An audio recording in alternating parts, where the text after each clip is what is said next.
I'm Tyler, and after graduating from college, I joined a major food manufacturer. This year marks my 10th year with the company. I think I'm fairly good looking, but I'm still single. When I was a newcomer, I was completely green, but thanks to some great mentors and my own efforts, I've grown to become a section chief, now in charge of several subordinates. Though I've never heard it directly, I believe my team looks up to me. Given that our company is somewhat traditional, we often have social drinking sessions, where I've helped my team with work issues and personal matters, which might be why they respect me. But that's just my speculation. In this role, I've become somewhat of a mentor to the newcomers. Over the past few years, I've trained quite a few new employees, but this year, there's a particularly assertive woman among them. Tyler, I need a favor. One day, when Ethan, the department head, approached me about this year's new recruits, this is how the conversation started. It was more of a request than a consultation. What's up? You're being quite formal all of a sudden. Well, it's about a woman named Madison Clark. Clark, Jer, doesn't ring a bell, does it? The same name as President Clark, Hunt could it be? Yes, she's the daughter of President Clark. President Clark's daughter. Does that mean she gets special treatment? No, President Clark insists on not giving her any special treatment and wants her to be treated like anyone else. Even so, it's going to be a bit difficult to deal with, isn't it? That's the thing. She's the pampered daughter of Mr. Clark, who's quite the doting parent. To put it bluntly, she's quite spoiled. The typical traits of a CEO's daughter. Apparently, she's very willful, always gets what she wants, and is moody, refusing to do anything she dislikes. That does sound troublesome. Wait, are you saying this because? Ethan smiled slyly and said, you catch on quick. We're planning to assign her to your department, and we want you to be her mentor. So it's already been decided. With your track record and your reputation for being caring, it was decided you're the best fit. So, that's the situation. I'm counting on you. With that, Ethan patted me on the shoulder and left. Wait, hold on, Ethan.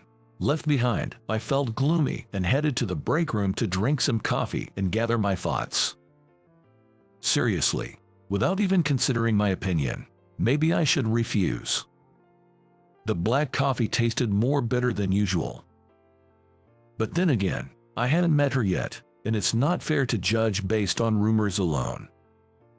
After finishing my coffee, I decided, well, I might as well accept this as part of the job and give it a shot, and threw the empty cup in the trash before returning to my desk. And then, the day of the new recruit's arrival came. I saw fresh-faced new employees in their crisp suits all around. Their nervousness was evident in their faces and demeanor, which I found somewhat endearing. The anticipated new recruit was also assigned to our department. Anxious and hopeful about what kind of heiress she would be, I waited, but the start time had long passed. Especially since new recruits were supposed to arrive 30 minutes early. Yet, the heiress was nowhere to be seen. Ryan, the manager, was supposed to introduce her during the morning assembly but was flustered by her absence, leaving everyone in the department feeling uncomfortable. As her designated mentor, I tried to contact her, but she didn't answer her phone, leaving me at a loss. It seems something must have happened. Well, without her here, we can't do the introduction. For now, everyone, please start your work. Ryan nervously announced the cancellation of the morning assembly. 10 or 20 minutes might be excusable due to train delays, but she didn't show up even after 1 or 2 hours. As lunchtime was approaching, an unfamiliar woman entered the room. Dressed in glittery, flamboyant attire with heavy makeup. Her appearance was quite out of place for a food company, drawing everyone's attention. Who is that? I wondered. Everyone there must have thought the same thing. Upon entering the room, the woman looked around, grabbed someone nearby, and said, "Where's my seat? I was told to come here starting today." Excuse me, but who might you be? Don't you know who I am? I'm Madison Clark. I was told to work in Sales Division 3. She said this quite loudly, so everyone in the room turned their attention to her. If you're with Sales Division 3, your desk would be over by that window. Is that so? With that, she confidently walked towards us. Is this Sales Division 3? Where's my desk? Ryan stood up and hurried over to her. Are you Madison Clark? Your desk is over here. I'm the manager of the supply management section in Sales Division 3 where you've been assigned. Really? Is that so? And this is Tyler, who will be in charge of your training. Tyler, this is Madison Clark, who's been assigned to us, so I'll leave the rest to you. With that, Ryan quickly returned to his desk. I'm Tyler, assigned to guide you. I've been instructed to educate you on various work-related matters. Nice to meet you. Yeah, nice to meet you too. Her dismissive attitude irked me a bit, but having been forewarned, I managed to keep my composure. There's something I want to say before we get to work. I was about to address her tardiness today, but her response was unexpected. Hey, I'm a newcomer, you know. Aren't you going to welcome me? Normally, you'd welcome a new person, right? Everyone's just ignoring me and fiddling with their computers, and the atmosphere's so gloomy here. He'll think she was expecting a welcome. I was so taken aback that I was at a loss for words. This was a level of selfishness beyond the rumors. However, reminding myself that this was part of the job, I steeled myself to proceed with the training. Madison, do you know what time it is? It's almost 12 o'clock. Huh? How would I know that? You don't know the time. I don't have a watch, and my phone's battery died, so I need to charge it, right? What is she saying? I felt like I had to re-educate her from elementary school. Just then, she said, Hey, how long do I have to stand here? Where's my desk? Hurry up and show me. This attitude was almost too much to bear, and I involuntarily clenched my fists. Seeing this, Ryan quickly grabbed my arm, attempting to calm me. It seemed more like he was trying to save his own skin rather than genuinely mediating the situation. Haha, well then, I'll leave the rest to you. With that, he returned to his desk. As if dodging sparks. Somehow regaining my composure, I thought.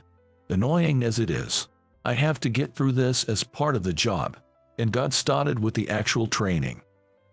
For starters, your office supplies and a business computer have been prepared. Your desk is next to mine. Store the supplies in the desk, and set up the computer. You can understand how by reading this manual. If you have any questions, feel free to ask. Yeah, what a hassle. She sighed heavily and reluctantly began to organize and set up her workspace. The one who wants to sigh here is me. What a challenging new recruit I've been saddled with. Anyway, she's been assigned to our department and will be working in sales. I intended to start by instructing her on the job. I taught her how to negotiate with clients and the proper way to greet, but the CEO's daughter showed no enthusiasm, saying, Why do I have to do this kind of work? There's no way I can feel motivated with tasks like these. Sighing, I explained, Our department is in sales. We need to sell our products to clients. Selling products to our clients is your job. Focus on the task at hand for now. She reluctantly received the training, pouting all the while. Despite her severe lack of common sense, I methodically proceeded with the training schedule. Finally, it was time for her sales debut. I chose a safe, long-standing client from my contacts to accompany her to.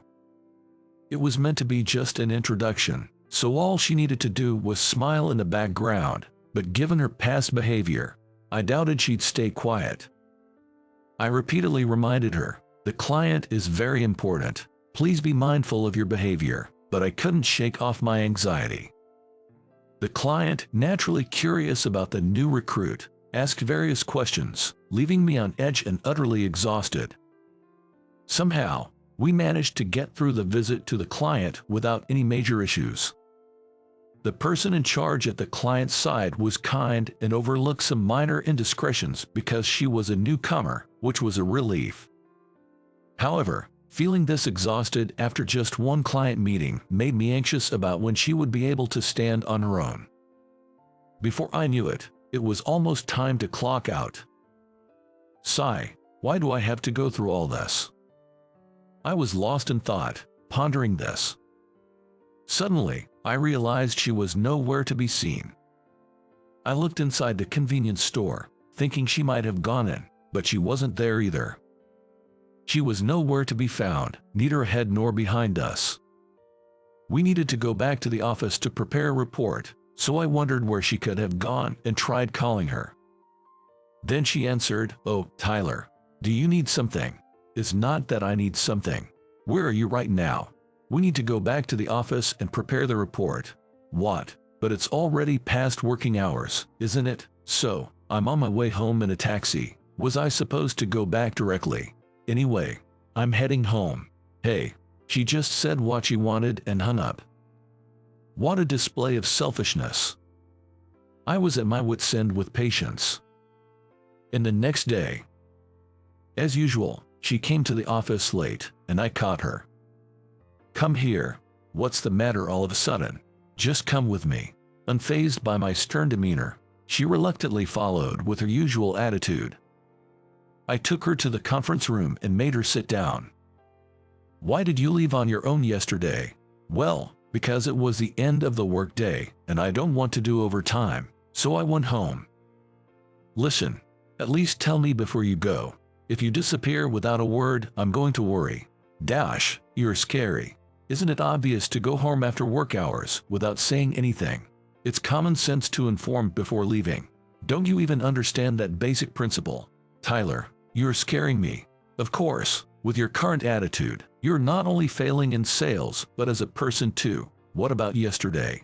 Why didn't you say anything to me?" "You should have said you were leaving, right? You'll end up isolated at the company, you know. Do you understand?" "Well, you don't have to say it like that. It's you who's making me say it." I let out my anger in a torrent of words. This exchange went on for about an hour. In the end, she fell silent, unable to retort, but after saying my piece, I noticed a change in her demeanor. Her mouth was turned down in a frown, her eyes were eerie, and her fists were clenched tightly.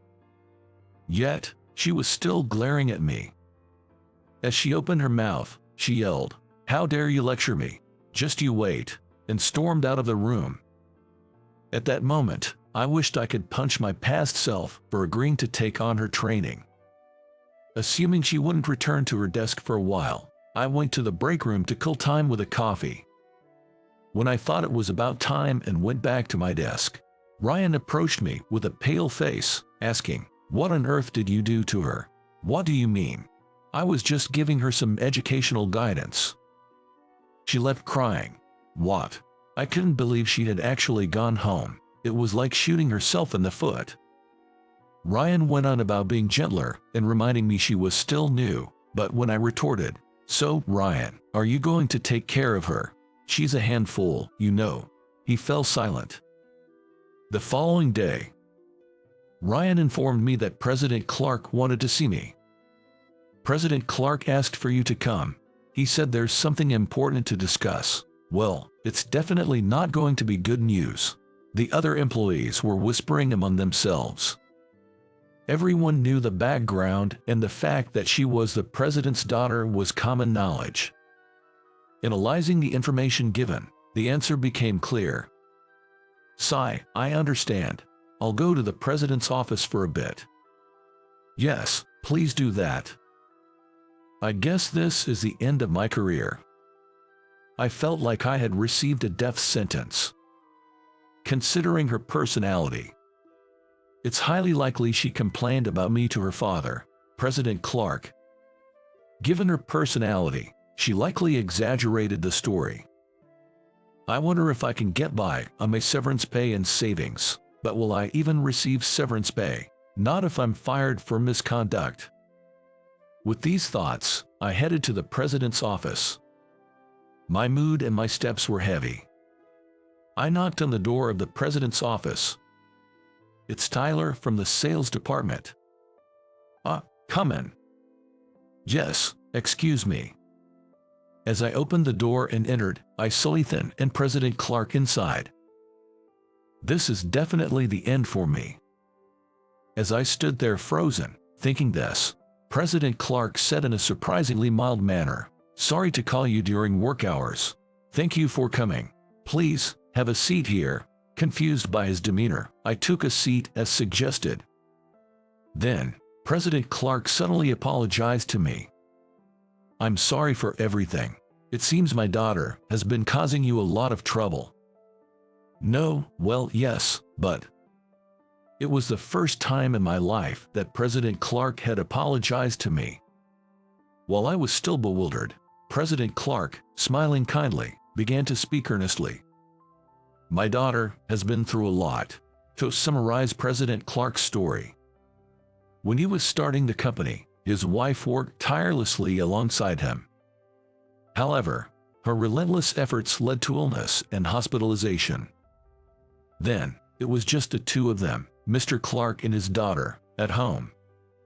During her sensitive years, she craved her mother's affection, which led to her venting her frustrations on her father. Mr. Clark, busy with work and unable to give her attention, tried to compensate by fulfilling all her desires. This approach backfired, resulting in her spoiled behavior. He realized his mistake in parenting too late. Hearing this, I couldn't help but sympathize with her situation. She was taking out her frustrations with her father at work. It's what they call acting out, right? While her feelings towards her father were none of my business, I wished she wouldn't exercise her privileges within the company. Firstly, I apologize for putting you in charge of educating my daughter. Honestly, I've failed as a father. President Clark apologized again. However, I heard you are well regarded for your mentoring within the company. Although my daughter doesn't listen to me, she has started to change a bit since being under your guidance. This shows that interesting her to you was not a mistake." Okay. I didn't know what to say, but it seemed the worst-case scenario was avoided. "Given the circumstances, I may have caused you some concern, but actually, it's the opposite. I want you to continue your efforts. Please be as strict as you need with my daughter, without considering my position." "Yes, I understand. I'll do my best to meet your expectations." It seemed President Clark realized that simply pampering his daughter was not for her best interest. "How about this? I leave everything regarding my daughter to you. No matter what she says, I won't interfere. So please continue to educate her strictly in your own way." "Yes, I understand. I'll do my best. Sorry to involve my personal matters, but I'm counting on you." The outcome was unexpected, and I felt a heavy responsibility, but it was a relief to know I was trusted with such an important task. I decided to change my approach towards her. The next day, when she casually strolled in past the start time as usual, I confronted her. "Madison, do you even realize what time it is?" Tyler, good morning. It's 10:30, right? It seems I've been too lenient with you up until now. From here on out, I'm going to be thorough. Just be prepared for that." "Thorough? What do you mean? Are you even allowed to say that?" "Yes, I am. Say whatever you want. First off, why are you arriving at this time? You did learn the company's working hours during your orientation, didn't you?" Yes. "So, what time is our company supposed to start work?" 8:50 a.m. "So, you're telling me you adhere to the quitting time but not the start time? How does that make any sense?"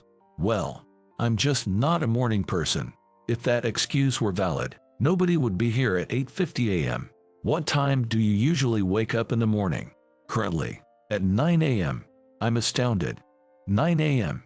is already past the start time. "Sorry. Starting tomorrow, set your alarm for 6 a.m. I always make it a point to be at the office by 8:30 a.m. You should do the same."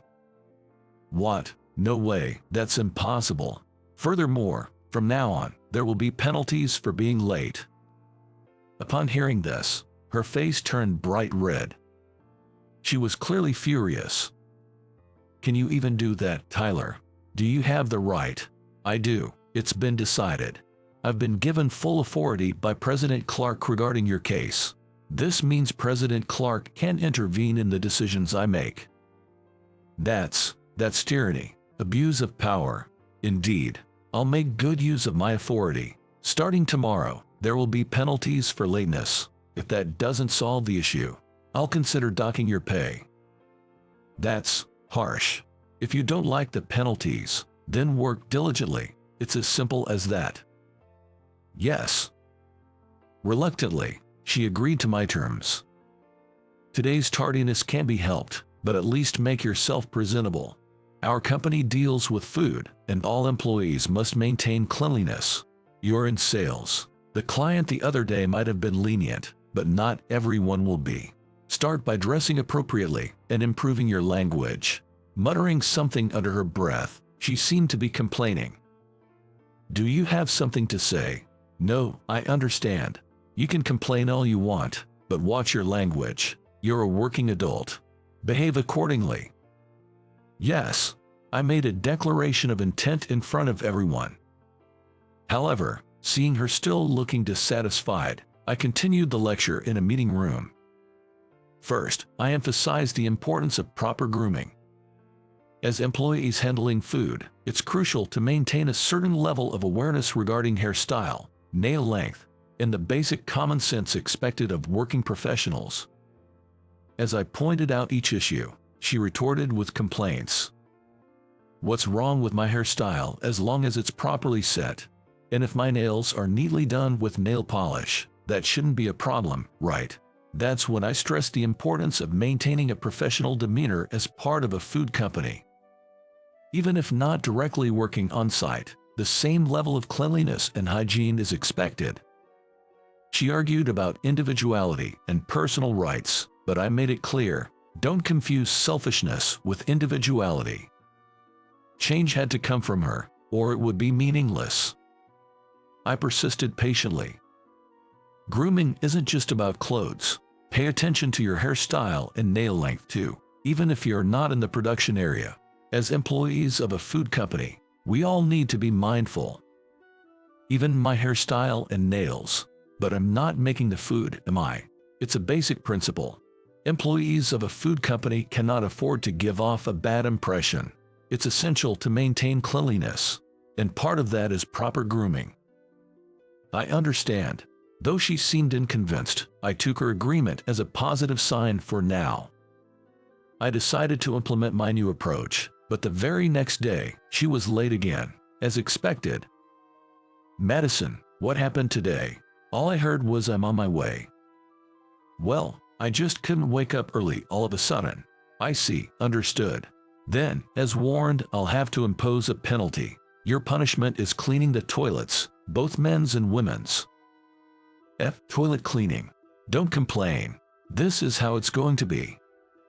But the cleaning lady usually does that. So what?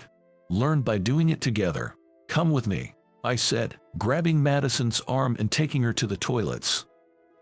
Then, I handed her the cleaning supplies. However, she threw the cleaning tools down. I can't do this, it's impossible. Oh dear, you shouldn't treat the tools so roughly. A voice came from behind. It was the cleaning lady.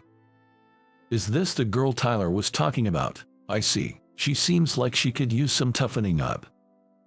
Yay, it's her. Sorry to bring this on you so suddenly, but she's quite a handful. Please, take care of her. Don't worry, leave it to me. What's with this lady? Madison muttered. This is Evelyn, known to everyone in the company for her nurturing nature. She helps with the training of new recruits every year. She's even stricter than me. Go on, introduce yourself. Hi, I'm Madison from sales. Pleased to meet you. I'm Evelyn. Been in this job for 15 years. Born and raised in downtown New York. There's no one more meddlesome than me around here. I'll teach you how to clean properly. Just you wait. Evelyn laughed heartily. Everyone just calls her the cleaning lady, but Evelyn is much more than that. Madison was dumbfounded. Now, pick up those tools. They're our weapons, and we need to treat them with care. I've never cleaned toilets before. Well, this is a good chance then. I'll teach you thoroughly. You can go home until it's done, so be prepared. Madison looked at me desperately. That's how it is. You might not be useful at work, but you can still contribute here. Learn from this and reflect on your actions. All right. Yes. All right, I'll lend you a spare apron, so get ready. Hurry up, or I'll splash water on those pretty clothes. Thanks for your help, and sorry for the trouble, I said to Evelyn. Don't mention it. I went back to work, but I couldn't focus, worrying about how things were going. About 30 minutes later, I went to check on them. Look, if you just draw circles like that, the dirt won't come official. You're not efficient at all. If you keep this up, we'll be here till morning. Don't you know how to clean? Make sure to get the brush into the corners. Panting, Madison asked, like this. Yes, that's better, but you need to put more effort into it. I can't anymore. My hands are too tired. Oh, come on. You've only done 2 and there are 3 more to go. I'm in my 60s and I do this on every floor every day. And you're already giving up. Kids these days. You should be thanking Tyler, you know. He's taking you seriously. That's why he's doing all this. If he had given up on you, you'd have been out on your ear by now. Really? Why do you think he's bothering with you despite all the trouble? Like me, he sees something in you and wants to help. Really? You're loved, you know. Haha. I was about to say something, but seeing her genuinely work hard, I changed my mind. Sweating and panting, Madison was genuinely trying, showing the effort of someone who's truly striving. Punishment is necessary, after all, and it proved to be effective. From the next day on, her tardiness decreased significantly. The cleaning lady confirmed, she's really capable. She's just been sulking and not showing her true potential. If she's nurtured properly, she could really shine. It was during a session I held on negotiating product delivery prices with Madison as a participant. Unusually attentive, she listened seriously and took thorough notes before approaching me. Tyler, thank you for today's session. It was very informative. Hey, you're surprisingly cooperative today. Did you eat something strange? What are you talking about? I'm being serious here. Sorry about that. So, what's up? Well, what is it? Why do you bother with someone as selfish as me without getting frustrated? It's part of the job. Plus, I want you to become independent quickly. That's why I'm holding these study sessions. So she was aware of her own selfishness. That realization struck me oddly.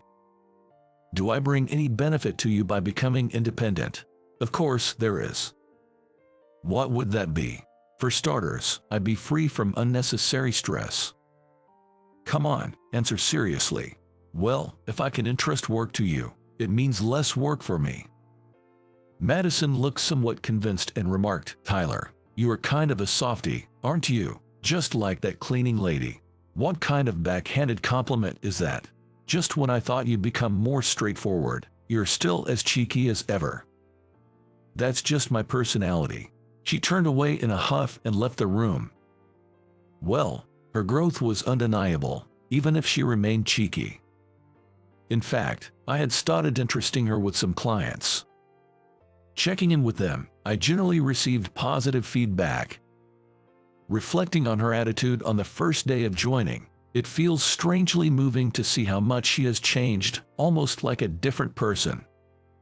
Despite the challenges, I'm glad I didn't give up and continue to mentor her. I must also express my gratitude to the cleaning lady who helped look after her with me. And then, 5 years passed.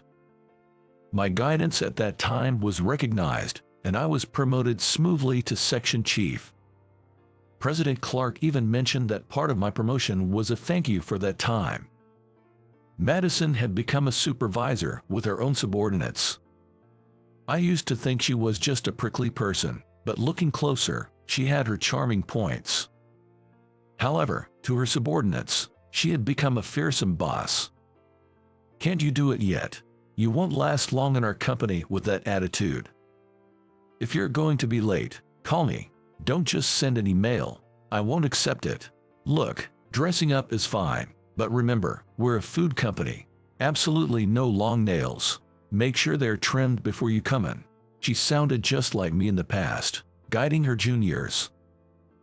That stubborn newcomer really changed. Well, she was always bold with her words. I mused over these thoughts. Tyler, we need to leave soon, or we'll be late for our appointment. Right. Just give me a moment to get ready. Caught daydreaming, I ended up being scolded by Madison. Then, we set off together. You've changed, haven't you? Well, I guess my efforts paid official. Yes, thanks to your guidance. But isn't your tie a bit loose? You should know better. Appearance is important for a food company employee. She then tightened my tie for me. Sorry about that, but you still talk too much. What are you saying? Have you reviewed today's materials? You're the one presenting, remember? She's still as talkative as ever, but she remembered my birthday and gave me a tie as a gift. It was the first time I wore it today, and she seemed to have noticed. About that tie, yeah, thanks for that. I always get scolded for my poor fashion sense. With this, even you can complain, right? Geez, that's not what's important. Then, under her breath, she muttered, such an oblivious, but I couldn't quite catch the rest. What was she saying? If today's presentation goes well, maybe we should celebrate together. With that thought, I hurried to the client's location.